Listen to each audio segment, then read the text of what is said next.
All right, YouTube. Today, we're going to make this super basic sharpening jig. Come along with me to figure out how we do it. So for this project, I am using this scrap plywood that I tried to use for a different project but didn't really work. Here I am setting up kind of a rough estimate where I want to have my diamond plates. Doing this helped me get a rough estimate of the final dimensions that I wanted for this jig. I'm going to set some stop blocks down so I have a same measurement with my chisel and plain irons every time I set it up. But right now I'm trying to figure out the appropriate distance between the diamond plates. I go back and forth between 3 inches and 2 inches, or later I go 1.5 inch. But here I am, as you can see, kind of rough placing those stop blocks, which I will iron out the exact placement later on. But once I kind of have, once I'm happy with where everything's sitting, I draw again a super rough estimation of where I want my cuts to happen. After deciding on final measurements, I set up my table saw and am going to run through my first cut to cut off that side trim piece. Again, I tried to initially use this piece of plywood for another project, but that didn't work. But because I had this trim piece on there and I used screws to attach it, those screws were protruding just a little bit and got hung up on the saw as I was going through, as you could see. So I had a little bit of issue there, but I eventually got it all the way through. Once I'm able to do that, I then obviously turn off the saw, readjust it based off of my new measurements, and send it through the other way again to get down to that final width that I want there. After doing that, I move over to my miter saw to cut it to the final length. I then take it back over to my bench, and as you can see, I'm kind of trying to get the rough placement here, making sure that the grits are in order. Again, rough placing the stop blocks just so I can get an idea of where I want them. I then use the measurements on my honing guide to set up my combination square, which gave me the measurement I needed for the stop block. I then marked it out with a pen and repeated the process all the way down until I finished marking out all 4 of them.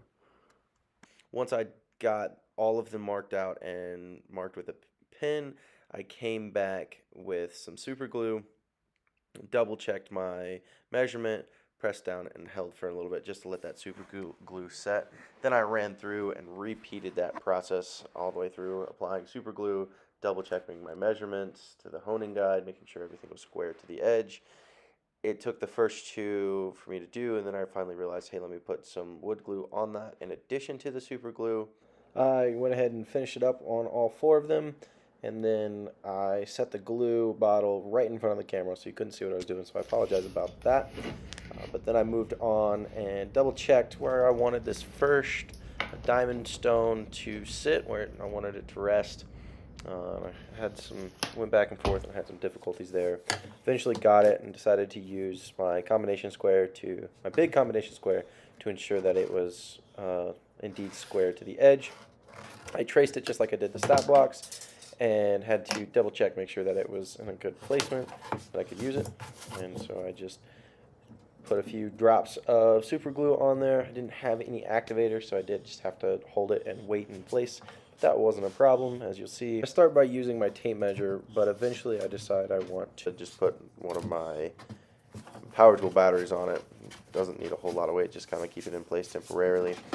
I initially tried to measure the distance between the two, but I couldn't make the fine adjustments, and I decided to just cut a spacer that would make sure everything was equal. So that's what I'm doing here, is I'm making sure that the second one is equally spaced from the first. I mark it out just like I did the first one with just 2 corners and then lots of super glue. I just repeated that process until I had all 4 attached to the plywood. Cue the montage.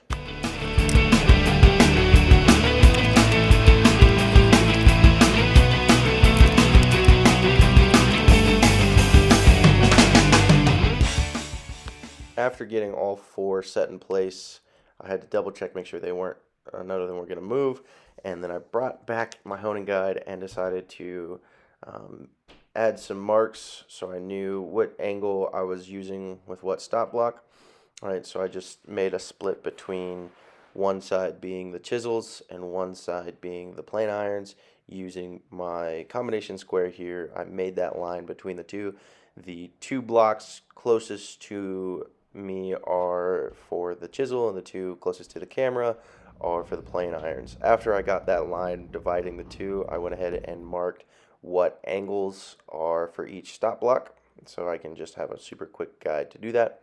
And then once again, I am triple checking them to make sure they are all square. I almost decided to rip this down once more and trying to figure out how I want to do that. But after marking some things out here and looking at it, I realized I didn't really want to rip it down anymore. I was scared that that would cut too much off and wouldn't leave me enough wiggle room. And later on, I come to realize that I actually really like that. I then decided it's time to finally test my jig, so I set my chisel up using the stop blocks, and I originally started on my bench. However, it was really wobbly, so I took it over to the table saw and started lubricating it, starting at 400 grit, working up to 600 grit, then 1,000, then 1,200.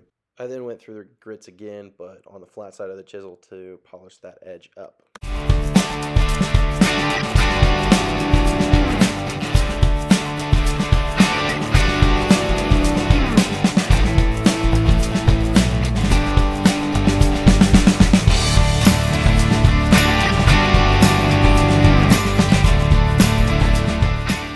I then took my freshly sharpened chisel over to some maple to test it out, and I definitely need to keep working on sharpening that edge up, but definitely works as a proof of concept.